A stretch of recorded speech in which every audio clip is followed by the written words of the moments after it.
Infrasonic frequencies are pretty hard to hear. Anything below 20 Hz is considered infrasonic frequencies, and for humans to actually be able to hear them, they have to be pretty loud. But to actually reproduce those frequencies is even harder. But my Skar 18-inch subwoofer can roughly go down to about 12 or 11 Hz, but I can still feel it all the way down to 10 Hz. So my subwoofer can get pretty low when it comes to infrasonic frequencies, but that's not really the problem that I have. The main issue is actually capturing these frequencies and being able to share it with all you guys. And currently, the microphone that I use can't really record frequencies that go that low. I could go out and spend some money on a microphone, but I have an idea of how I could actually do that for free, just with using some of the things that I already have. Right here I have this 15-inch Skar subwoofer, and then I have this 7-inch Logitech subwoofer. And today I'm going to be using both of these to record infrasonic frequencies. And you guys are probably wondering, how could I possibly be using these to record frequencies? Because I mean, these are subwoofers and they're really not microphones. So if I move the subwoofer inwards or outwards, it actually creates an AC current because the voice coil inside the subwoofer is creating an alternating current whenever it's being moved up or down. So if I turn my subwoofer around,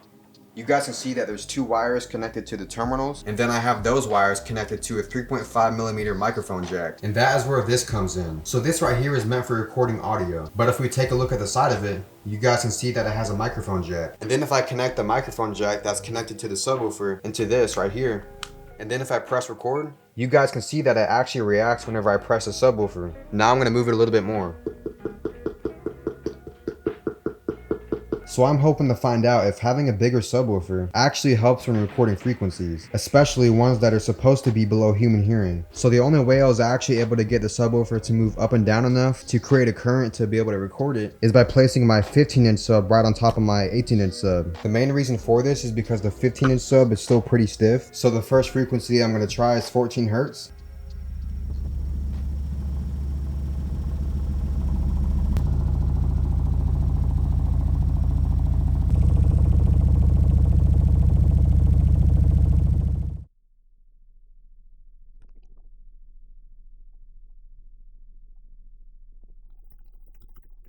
The next frequency I'll try is 13 Hz.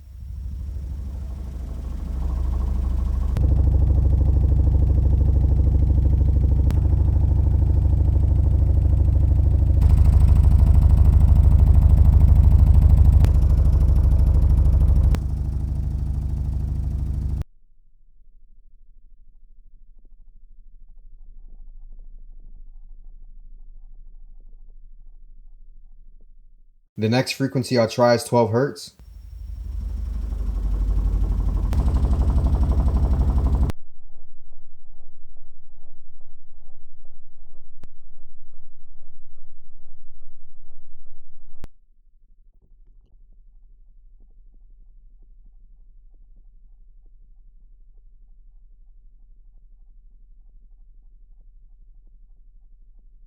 (11 Hz).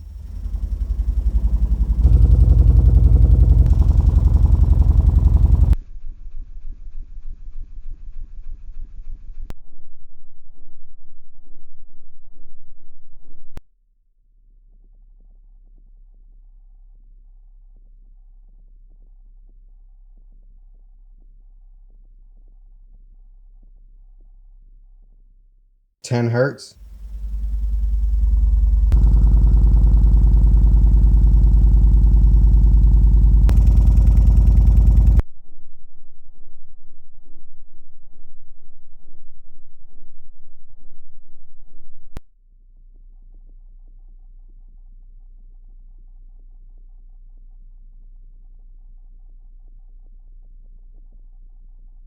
So I was supposed to be using this Logitech subwoofer for the test too, but it did perform pretty similar to the 15. So I did try placing the Logitech and the Skar 15-inch sub right on the ground, but whenever I tried testing it, it barely picked up any of the frequencies, even though that the Logitech sub is definitely less stiff than the Skar 15-inch sub. So I thought the Logitech sub would pick up the frequencies a lot easier than the 15, even though the 15 is bigger, but I still had to put the Logitech on top of the subwoofer box to be able to pick it up. But the 15 definitely did a pretty good job at picking up them than infrasonic frequencies. I did hear some static in some of the recordings, but other than that, it's still pretty crazy that I was able to record frequencies that low. So if you have a super low playing subwoofer and you just have to record the low frequencies, then it doesn't really matter if you have a small and cheap sub like the Logitech or a big sub like the Skar 15-inch sub, because they did both work pretty good. Let me know in the comments your guys' thoughts on this, and let me know if you guys ever tried something like this before. I appreciate all y'all watching, and I'll see you guys in the next video.